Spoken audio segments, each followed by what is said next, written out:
दोस्तों, आज के इस एक्सप्लेनर में आपका बहुत बहुत स्वागत है। चलिए सीधे गहराई में उतरते हैं। आज हम दुनिया के सबसे मशहूर और विशाल जंगल के ठीक नीचे बसी एक ऐसी दुनिया का सफर करेंगे जहां ऐसे गहरे और अंधेरे जल रहस्य छिपे हैं जिनके बारे में विज्ञान भी हाल ही तक पूरी तरह अनजान था। जरा एक ऐसे जंगल की कल्पना कीजिए जो इतना घना है कि सूरज की रोशनी जमीन तक पहुंचने से पहले ही दम तोड़ देती है। लेकिन आपको पता है, असली रहस्य सतह पर नहीं है। असली रहस्य तो हमारे पैरों से 4 किलोमीटर नीचे छिपा है। एक ऐसा खौफनाक पाताल लोक जिसे आज तक किसी भी इंसान ने अपनी आंखों से नहीं देखा। तो आइए भाग 1 से शुरू करते हैं। पहले सतह को समझते हैं, जो हमारी धरती के फेफड़ों की तरह काम करती है। स्क्रीन पर दिख रहा ये नंबर कोई मामूली आंकड़ा नहीं है। 5.5 करोड़। ये अमेज़न की उम्र है दोस्तों। मतलब जब इंसान इस धरती पर थे भी नहीं, अनगिनत हिमयुग आए और गए, तब भी ये प्राचीन जंगल डटकर खड़ा था, सांस ले रहा था। और ये कितना विशाल है, इसका अंदाजा आप इसी बात से लगा सकते हैं कि ये पूरे 9 देशों में फैला हुआ है। अगर अमेज़न कोई एक देश होता ना, तो ये दुनिया का 9वां सबसे बड़ा देश होता। 55 लाख वर्ग किलोमीटर, यानी हमारे भारत देश से भी लगभग 1.5 गुना बड़ा। ये सच में एक विशालकाय दैत्य की तरह है। और इस पूरे जंगल की धड़कन है 6,400 किलोमीटर लंबी अमेज़न नदी। आपको जानकर हैरानी होगी कि यह नदी हर सेकंड इतना ज्यादा मीठा पानी समुद्र में छोड़ती है कि 160 किलोमीटर दूर तक अटलांटिक महासागर का खारा पानी भी मीठा हो जाता है। बिल्कुल अकल्पनीय। अब भाग 2 की ओर बढ़ते हैं। सतह के ठीक नीचे गोता लगाते हैं, जहां पानी के कुछ बेहद गहरे रहस्य हमारा इंतजार कर रहे हैं।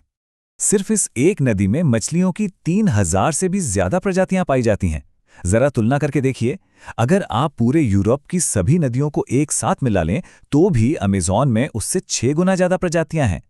ये जैव विविधता का एक ऐसा खजाना है जिसका कोई मुकाबला नहीं। इन्हीं अनगिनत प्रजातियों के बीच एक बेहद खास जीव है, बोटो, जिसे हम पिंक रिवर डॉल्फिन कहते हैं। खैर, ये कोई आम डॉल्फिन नहीं है। इसका दिमाग हम इंसानों से 40% ज्यादा बड़ा होता है और ये अपनी गर्दन को 180 डिग्री तक पीछे घुमा सकती है। सच कहूं तो ये शारीरिक क्षमताएं थोड़ी अजीब और रहस्यमयी जरूर लगती हैं। और शायद इन्हीं अकल्पनीय क्षमताओं की वजह से सदियों से स्थानीय आदिवासियों में एक खौफनाक मिथक मशहूर है। वो मानते हैं कि रात के अंधेरे में ये डॉल्फिन एक खूबसूरत इंसान का रूप ले लेती है और जो इसके जाल में फंसा वो कभी लौटकर नहीं आता। ये लोक कथा जीव विज्ञान और किसी अंधेरी जादुई दुनिया के बीच की रेखा को पूरी तरह मिटा देती है। ये अजीबोगरीब कहानी हमें तीसरे भाग की ओर ले जाती है। गहरी खाई और हमजा नदी, एक ऐसी वैज्ञानिक खोज जो किसी जादू से कम नहीं लगती। साल 2011 में वैज्ञानिकों ने खुद से एक ऐसा सवाल पूछा जिसने सबकी नींद उड़ा दी। आखिर इस घने जंगल के ठीक नीचे जमीन से 4 किलोमीटर की गहराई में क्या हो सकता है? और फिर ब्राजील के जियोलॉजिस्ट वलिया मनथाल हमजा ने दुनिया के सामने एक चौंकाने वाला सच रखा। उन्होंने घुप अंधेरे में बहने वाली एक पूरी तरह से अदृश्य और भूमिगत नदी खोज निकाली और उन्हीं के सम्मान में इस 6,000 किलोमीटर लंबी छिपी हुई नदी का नाम रखा गया, हमजा नदी। अब इन दोनों विशाल नदियों की तुलना जरा इस स्लाइड पर देखिए। सतह पर बहने वाली 6,400 किलोमीटर की अमेज़न नदी और ठीक उसके नीचे 4 किलोमीटर की गहराई में बहने वाली 6,000 किलोमीटर लंबी हमजा नदी। दो नदियां एक ही जगह पर, लेकिन दो बिल्कुल अलग दुनियाओं में। ये पैमाना सचमुच रोंगटे खड़े कर देने वाला है। जमीन के मीलों नीचे घने अंधेरे में एक ऐसा पूरा इकोसिस्टम मौजूद है जहां रोशनी की एक किरण तक नहीं पहुंचती। बिल्कुल शांत और खौफनाक।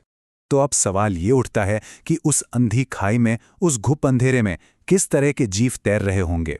ऐसे जीव जो शायद पूरी तरह से अंधे हो और जो हमारे आधुनिक विज्ञान के लिए किसी एलियन से कम नहीं। हमने तो अभी इस रहस्य का सिर्फ एक तिनका ही देखा है। भाग 4। चलिए अब इस पाताल लोक से वापस सतह की ओर लौटते हैं और एक बहुत ही नाजुक प्राचीन इकोसिस्टम की हकीकत पर बात करते हैं। हम इंसानों ने कितनी भी तरक्की कर ली हो, हमारी तकनीक कितनी भी एडवांस क्यों ना हो, सच्चाई यही है कि हम पूरी तरह से इस जंगल पर निर्भर हैं। हमारी हर 5वीं सांस इसी अमेज़न की देन है। लेकिन हमारी सच्चाई क्या है? हम हर मिनट एक फुटबॉल मैदान के बराबर जंगल को बेरहमी से काट रहे हैं। अगर ऐसा ही चलता रहा ना, तो धरती के ये फेफड़े नष्ट हो जाएंगे और ज़मीन के नीचे छिपे वो गहरे रहस्य जिन्हें हमने अभी तक खोजा भी नहीं है, वो हमेशा के लिए दफन हो जाएंगे। तो इस एक्सप्लेनर को हम एक बहुत ही अहम सवाल के साथ खत्म करते हैं। अगर 6000 किलोमीटर लंबी एक पूरी की पूरी नदी इस जंगल के नीचे इतने सदियों से छिप सकती है, तो जरा सोचिए उस काली मिट्टी के नीचे और कौन-कौन सी प्राचीन खोई हुई सभ्यताएं और दबे हुए शहर हमारा इंतजार कर रहे होंगे। लाइडार तकनीक शायद कल इन पर से पर्दा उठाएगी, लेकिन तब तक के लिए अमेज़न हमारे लिए एक विशाल और कभी ना सुलझने वाली पहेली बना रहेगा।